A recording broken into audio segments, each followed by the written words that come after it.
Hello दोस्तों, नमस्कार। स्वागत है आप सभी का आपके अपने यूट्यूब चैनल में। आईटीआई सेकंड ईयर का एग्ज़ाम दोस्तों, अगर आपको अच्छे नंबर से पास करना है तो ये वीडियो ज़रूर देखना लास्ट तक, क्योंकि 28 जुलाई का रियल पेपर आ चुका है इलेक्ट्रीशियन थ्योरी का। 100% गारंटी है यही पेपर आएगा आपको 28 जुलाई के दिन। तो इसलिए जिनका भी 28 जुलाई से आईटीआई सेकंड ईयर का एग्ज़ाम है इलेक्ट्रीशियन का, तो आपको अगर अच्छे नंबर से पास करना है एग्ज़ाम तो पूरा वीडियो लास्ट क्वेश्चन तक देखना। सारे क्वेश्चन जो ये करवाऊंगा सारे क्वेश्चन याद कर लेना, एग्ज़ाम से पहले रट लेना, क्योंकि हूबहू 100% रियल पेपर है जो कि आपके एग्ज़ाम में आने वाला है। इस बात पे वीडियो को सभी के सभी जितने भी प्यारे दोस्त देख रहे हो सारे एक साथ लाइक कर दीजिए, और जितना हो सके ज़्यादा से ज़्यादा अपने सभी दोस्तों के बीच में इस वीडियो को पहुंचाने के लिए सारे ग्रुप में इस वीडियो को शेयर कर देना। चैनल को जिसने भी सब्सक्राइब नहीं किया हुआ है तो आईटीआई की फर्स्ट ईयर सेकंड ईयर की सारी नई वीडियो देखने के लिए चैनल को सब्सक्राइब करके नोटिफिकेशन बेल को ऑन कर लीजिए रोज़ाना आईटीआई का क्लासेस देखने के लिए। फर्स्ट ईयर का पेपर मैं पहले ही अपलोड कर चुका हूं चैनल पे, जिसको देखना है फर्स्ट ईयर वालों को वो देख सकते हैं। तो आइए स्टार्ट करते हैं ITI second year exam electrician theory का 28 जुलाई का रियल पेपर जो कि आपसे पूछा जाएगा इस बार। फर्स्ट क्वेश्चन देखिए।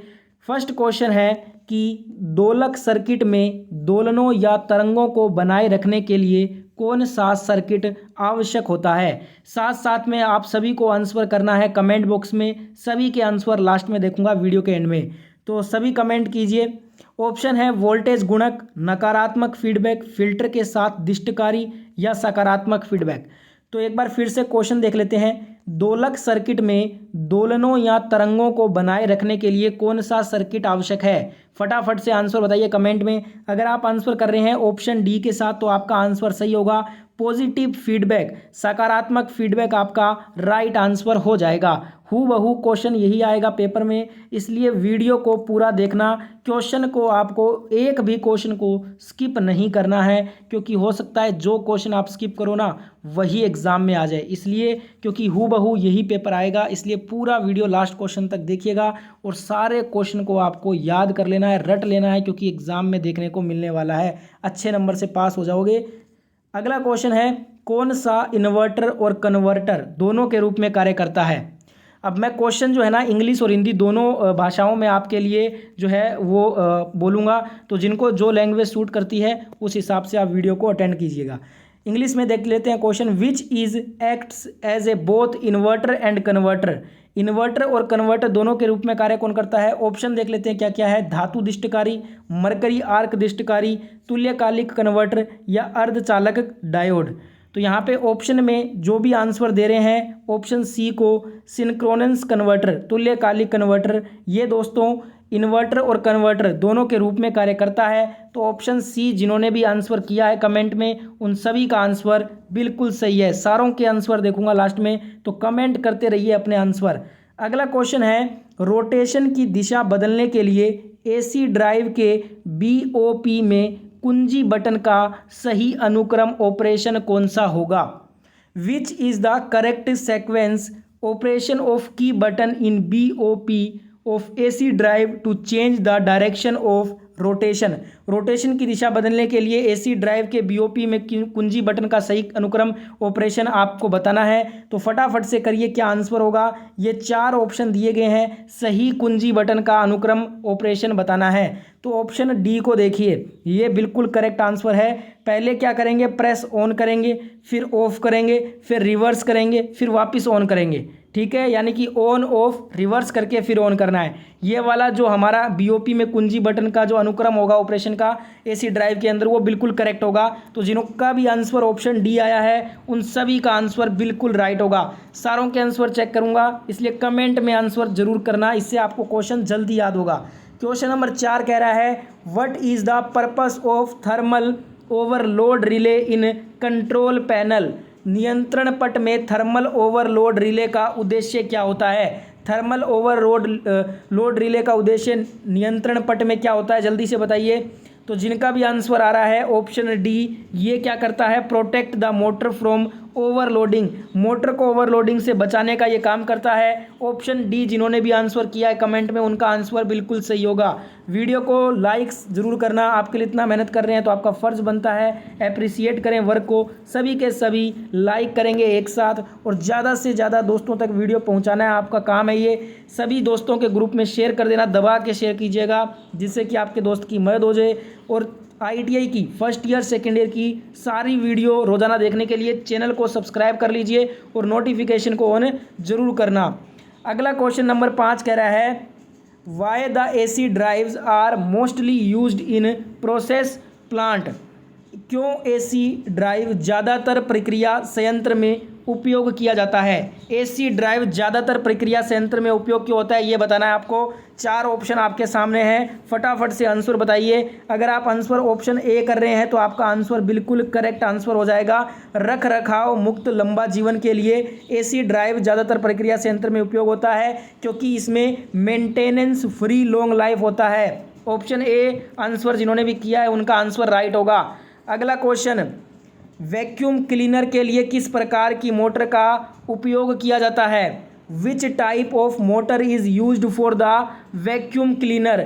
वैक्यूम क्लीनर के लिए हम कौन सी मोटर यूज़ करते हैं तो आप कहोगे हम यूनिवर्सल मोटर यूज़ करते हैं। कौन सी मोटर यूज़ करते हैं, यूनिवर्सल मोटर। ऑप्शन सी जिन्होंने भी आंसर किया है कमेंट में उनका आंसर सही है। सभी के आंसर चेक कर रहा हूँ लास्ट में, तो इसलिए आंसर ज़रूर कमेंट करेंगे साथ साथ में वीडियो के, इससे आपको सारे क्वेश्चन फटाफट याद हो जाएंगे अगर आप कमेंट में आंसर करोगे तो। अगला क्वेश्चन है AC मोटर वाइंडिंग में आंतरिक ग्राउलर का उपयोग करके किस प्रकार का परीक्षण किया जाता है। Which type of test is conducted using internal growler in AC motor winding. देखिए जो AC मोटर वाइंडिंग में हम आंतरिक ग्राउलर का उपयोग करते हैं ना, ये हम इसलिए करते हैं ताकि शॉर्ट सर्किट टेस्ट जो है वो परीक्षण हो सके।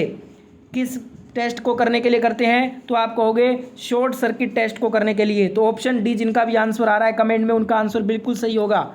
अगला क्वेश्चन देखिए, क्वेश्चन कह रहा है किस एप्लीकेशन को केवल DC की आवश्यकता होती है, DC करंट की आवश्यकता होती है। कौन सी एप्लीकेशन को। Which application requires only DC। Hindi और इंग्लिश दोनों लैंग्वेज में क्वेश्चन आपके लिए पढ़ रहा हूँ क्योंकि बहुत सारे स्टूडेंट जो है वो केवल इंग्लिश में ही जो है वो अपना स्टडी करते हैं, इसलिए इंग्लिश और हिंदी दोनों को मैं प्रेफर कर रहा हूँ यहाँ पे। तो जिसमें जो आपको सूट लगे जो लैंग्वेज उसमें आप आंसर कीजिएगा। तो यहाँ पे जिन्होंने भी आंसर किया है ना इलेक्ट्रोप्लेटिंग, तो आपका आंसर बिल्कुल सही होगा। विद्युत लेपन, हिंदी में बात करें तो विद्युत लेपन एप्लीकेशन को केवल DC करंट की आवश्यकता होती है। तो यहाँ पे ऑप्शन सी जिनका भी आंसर आ रहा है कमेंट में उनका आंसर बिल्कुल करेक्ट होगा। अगला क्वेश्चन यहाँ पे देखिए, डायग्राम वाला क्वेश्चन, डायग्राम वाले क्वेश्चन आएंगे ध्यान रखिएगा। जैसा कि चित्र में दिखाया गया है कुंडल का वाइंडिंग का क्या नाम है। यहाँ पे आपको वाइंडिंग दी गई है कुंडल में, इसका नाम बताना है। What is the name of the coil winding as shown in the figure.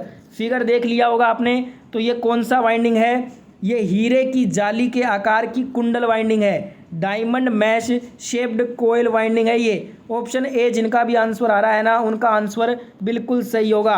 अगला क्वेश्चन क्या कह रहा है, डायग्राम बेस्ड क्वेश्चन है फिर से। चित्र में दिखाए अनुसार प्रतीक का नाम। यहाँ पे डायग्राम देख लीजिए फटाफट से। What is the name of the symbol as shown in the figure.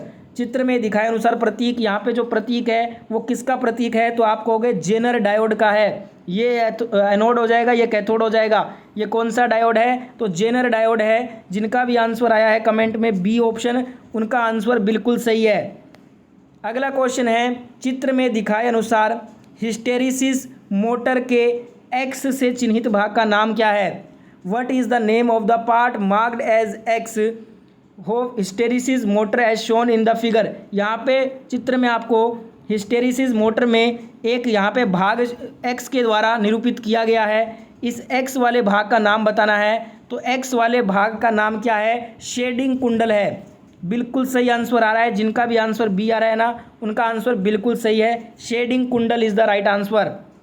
Next question देखिए क्या बोल रहा है, गतिशील रूप से प्रेरित EMF के लिए सूत्र क्या होगा। What is the formula of dynamically induced EMF। Dynamically induced EMF गतिशील रूप से प्रेरित EMF का सूत्र क्या होता है। फटाफट से बताइए आंसर। अगर आप आंसर सी कर रहे हैं तो आपका आंसर सही है, BLV sine theta volt. Volt जरूर लास्ट में होना चाहिए, ध्यान रखना तो गलत हो जाएगा।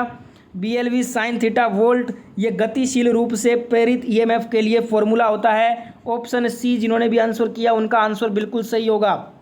अगला क्वेश्चन कह रहा है आपसे, घरेलू वायरिंग सर्किट में स्विच और सुरक्षात्मक उपकरण के लिए किस सर्किट ब्रेकर का उपयोग किया जाता है? Which circuit breaker is used as a switch and protective device in the domestic wiring circuit. घरेलू वायरिंग सर्किट में स्विच और सुरक्षात्मक उपकरण के रूप में किस सर्किट ब्रेकर का उपयोग होता है? जल्दी से बताइए आंसर क्या होगा। तो अगर आप आंसर कर रहे हैं बी के साथ तो आपका आंसर करेक्ट हो जाएगा। मिनिएचर सर्किट ब्रेकर का हम यूज़ करते हैं घरेलू वायरिंग सर्किट में। स्विच और सुरक्षात्मक के लिए हम मिनिएचर सर्किट ब्रेकर का यूज़ करते हैं। ऑप्शन बी यहाँ पे जो भी आंसर दिए हैं उनका आंसर बिल्कुल सही होगा। अगला क्वेश्चन है दोस्तों, क्वेश्चन देखिए, AC पावर ट्रांसमिशन का फ़ायदा बताना है। What is the advantage of AC power transmission? AC power transmission का फ़ायदा बताइए कमेंट बॉक्स में, कौन सा आंसर होगा जल्दी से।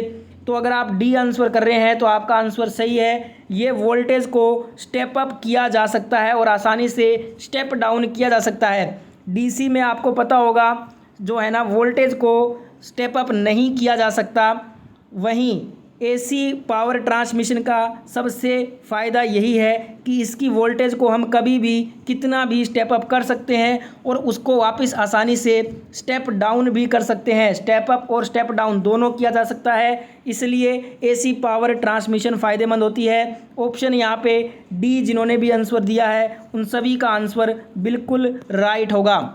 अगला क्वेश्चन में बोला गया आपसे, AC मोटर के स्टेटर में कुल विद्युत डिग्री की गणना करने के लिए किस सूत्र का उपयोग किया जाता है? Which formula is used to calculate the total electrical degree in stator of an AC motor? इसके लिए हम कौन से जो है ना सूत्र का प्रयोग करते हैं? फटाफट से कमेंट बॉक्स में बताइए आंसर। और एक और बार वापस कह रहा हूँ आपको, सेकेंड ईयर में जिनका भी एग्ज़ाम है सारे क्वेश्चन जो करवा रहा हूँ ये याद कर लेना। 100% गारंटी है कि ये क्वेश्चन पेपर ही आएगा आपके एग्ज़ाम में, इसलिए सारे क्वेश्चन याद कर लो। हूबहू पेपर में देखने को मिलने वाला है ये क्वेश्चन। आंसर अगर आप ऑप्शन डी कर रहे हैं तो आपका आंसर सही है।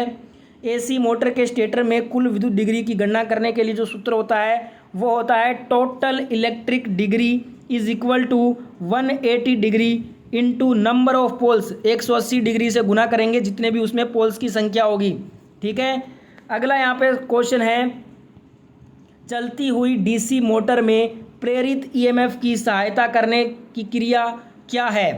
What is the action of assist the induced EMF in A running DC motor?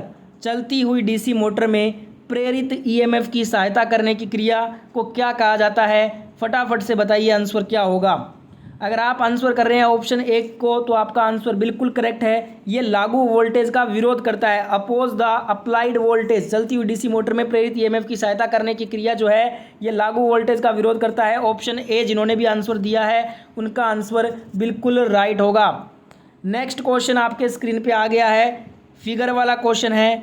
जैसा कि नीचे दिखाया गया है अल्टरनेटर का प्रकार क्या है ये बताना है। ये डायग्राम देख लीजिए। What is the type of an alternator as shown below? तो यहाँ पे ऑप्शन ए जिन्हों का भी आंसर आ रहा है ये ब्रश लेस अल्टरनेटर है, ब्रश रहित अल्टरनेटर। यहाँ पे आप देखोगे तो आप देखते ही आपको मालूम हो गया होगा ब्रश रहित अल्टरनेटर ये दिखाया गया है। ऑप्शन ए जिनका भी आंसर आया है उनका आंसर बिल्कुल राइट होगा। अगला क्वेश्चन कह रहा है, देखिए ध्यान से क्वेश्चन को देख लीजिए एक बार फिर से। वाइंडिंग में प्रयुक्त इंसुलेटिंग सामग्री के इंसुलेशन गुण को बढ़ाने के लिए किसका उपयोग किया जाता है? What is used to increase the insulation property of the insulating material used in the winding? इसके लिए हम किसका यूज़ करते हैं? तो वार्निश का यूज़ करते हैं हम। ऑप्शन ए जिनका भी आंसर आया है उन सभी का आंसर बिल्कुल राइट होगा। वीडियो स्किप मत करना, सारे क्वेश्चन याद कर लो, यही क्वेश्चन आएगा। नीचे दर्शाए अनुसार कौन सा लॉजिक गेट सत्य तालिका को संदर्भित करता है। फिगर को देख लीजिए एक बार ध्यान से। Which logic gate refers the truth table as shown below. तो यहाँ पे ये जो दिया गया है तालिका टेबल, इसमें जो है ना ये दर्शाता है एंड गेट को। किस गेट को? एंड गेट को। तो ऑप्शन बी जिनका भी आंसर आया है उन सभी का आंसर बिल्कुल राइट है। अगला क्वेश्चन कह रहा है CRO में टाइम बेस कंट्रोल स्विच या नोब का उपयोग क्या होता है। What is the use of time base control switch और नोब इन द CRO का फुल फॉर्म आपको कमेंट बॉक्स में बताना है। सेकंड ईयर वालों के लिए क्वेश्चन रहेगा, होमवर्क क्वेश्चन। CRO का फुल फॉर्म जिनको भी पता है कमेंट बॉक्स में बताइए। CRO में टाइम बेस कंट्रोल स्विच या नोब का उपयोग हम इसलिए करते हैं ताकि स्वीप स्पीड का चयन किया जा सके। ऑप्शन डी जिन्होंने भी आंसर दिया है उन सभी का आंसर ये बिल्कुल सही होगा। अगला क्वेश्चन देखिए, एक साधारण इन्वर्टर में महत्वपूर्ण चरण क्या है ये बताना है आपको। तो दोस्तों आपको मैं बता दूं, what are the important stages in a simple inverter. इसके लिए जो आपका सही जो चरण होगा वो होगा, सबसे पहले आएगा ओसिलेटर, फिर amplifier and transformer output stages, दोलक, एम्पलीफायर और ट्रांसफार्मर उत्पादन चरण।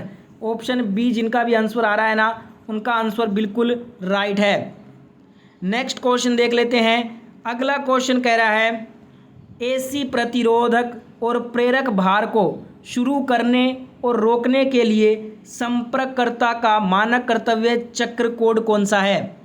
विच is the standard duty cycle code of the contactor for starting and stopping the AC resistive and inductive load.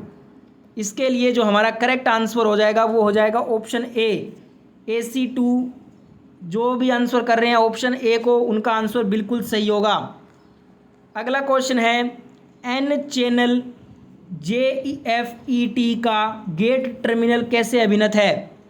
How the gate terminal of N channel JFET biased. तो ये जो है ना आपका गेट्स सोर्स के साथ पश्च अभिन्नत है। तो यहाँ पे करेक्ट आंसर जिन्होंने भी सी किया है कमेंट में उनका आंसर सी हो जाएगा। तो ये था आपका सेकंड ईयर ITI का क्वेश्चन पेपर इलेक्ट्रीशियन थ्योरी का पूरा वीडियो। जिन्होंने भी देख लिया है आप देखिएगा 100% यही क्वेश्चन पेपर आने वाला है। तो अगर आपने ये सारे क्वेश्चन याद कर लिए हैं तो आपको बहुत ज़्यादा हेल्प होगा। इसलिए आपको अपने दोस्त का भी हेल्प करना है, ज़्यादा से ज़्यादा इस वीडियो को अपने दोस्तों के साथ में शेयर करना है। जितने भी आपके ग्रुप हैं सभी में शेयर कर दीजिएगा। और ITI की फर्स्ट ईयर सेकंड ईयर की रोज़ाना ऐसी वीडियो देखना चाहते हैं तो चैनल को सब्सक्राइब करके नोटिफिकेशन बेल को ऑन कर लीजिए और लाइक करना न भूलें इस सेशन को। वीडियो अच्छा लगा है तो ज़रूर लाइक करें। जय हिंद, जय भारत।